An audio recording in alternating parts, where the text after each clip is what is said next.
Hey guys, what's going on? I hope you're doing well. I miss you guys. I cannot wait for us to be able to meet together again. I feel like it's been forever. February seems like it was 3 years ago. I'm ready. I'm ready for this lockdown to be over. I'm ready for us to get together again.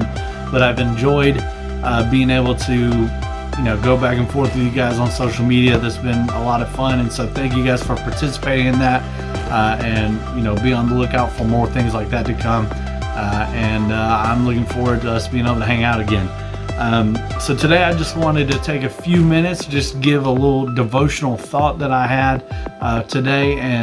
But before I do that, I do want to let you guys know that I've got an announcement coming for you guys tomorrow.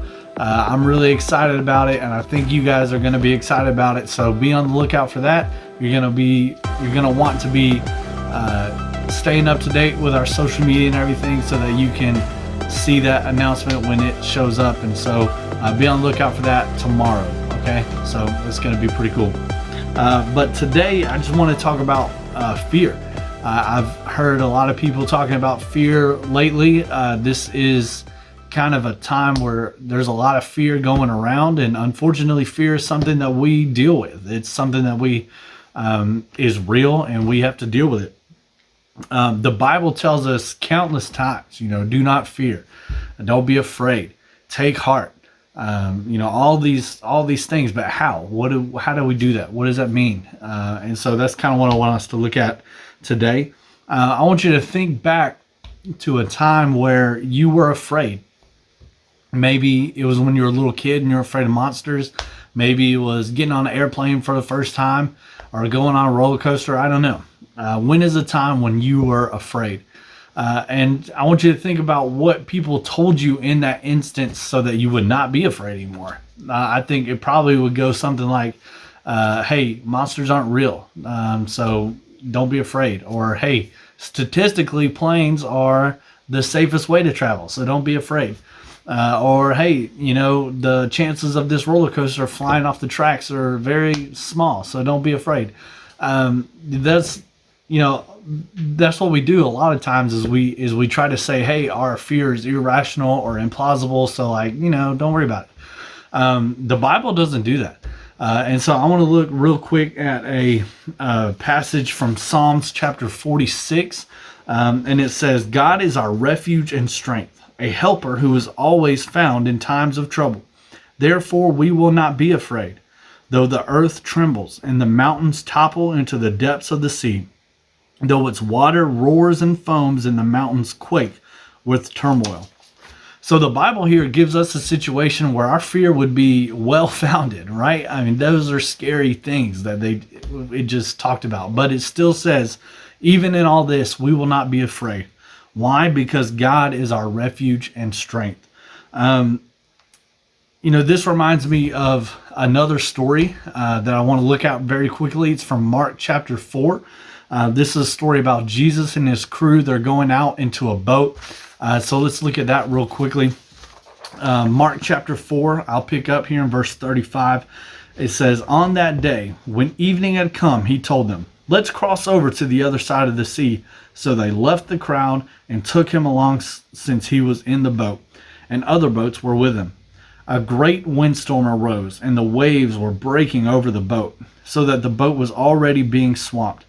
He was in the stern, sleeping on the cushion. So they woke him up and said to him, Teacher, don't you care that we're going to die? He got up, rebuked the wind, and said to the sea, Silence, be still.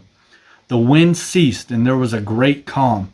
Then he said to them, Why are you afraid? Do you still have no faith?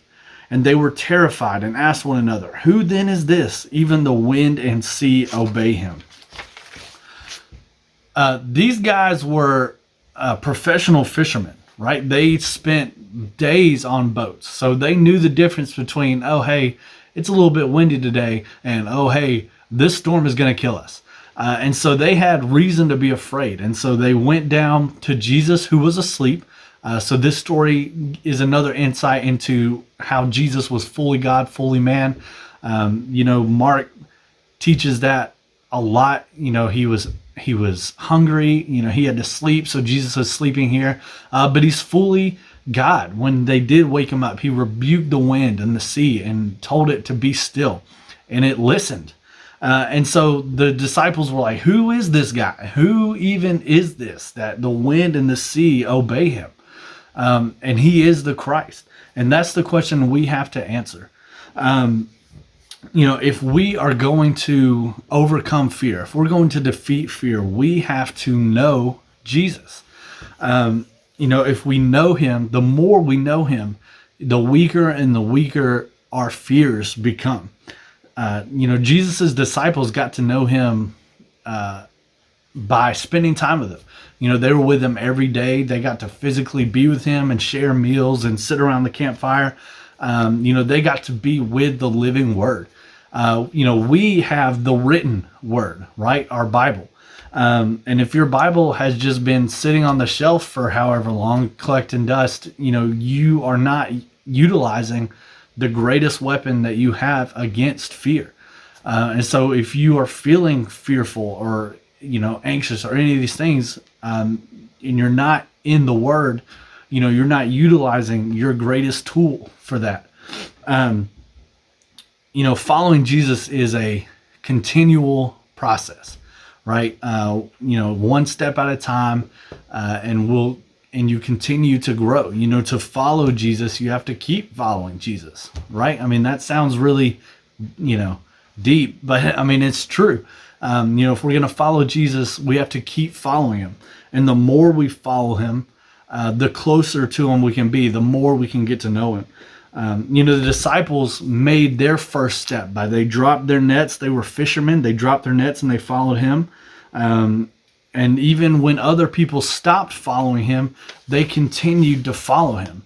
And they, continued to get to know him and know who he was until, they finally saw him as the one that calmed the seas and calmed the storms. He's the one that rose people from the dead. They got to know him doing that. They got to know him as the one that raised his own self up from the dead after being crucified. And so, today we can trust Christ because, we have his word and we've seen those things. And, we can look at our own life and see where God has worked in our own life. And so we can trust Christ with those things. We choose and trust and are obedient because Christ is our courage. So if we want to overcome fear or overcome anxiety, that comes from knowing Christ and knowing who he is. And so I hope that this can challenge you to get to know Christ better, get to know Jesus better.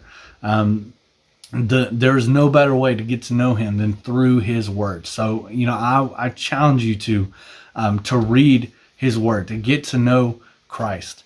And to know Christ is to know freedom from fear and anxiety. I hope this was an encouragement to you. I pray for you. I'm praying for you guys every day. I love you and I miss you. And if there's ever anything that you need, please feel free to reach out to me through phone call or text or, Instagram DM or whatever.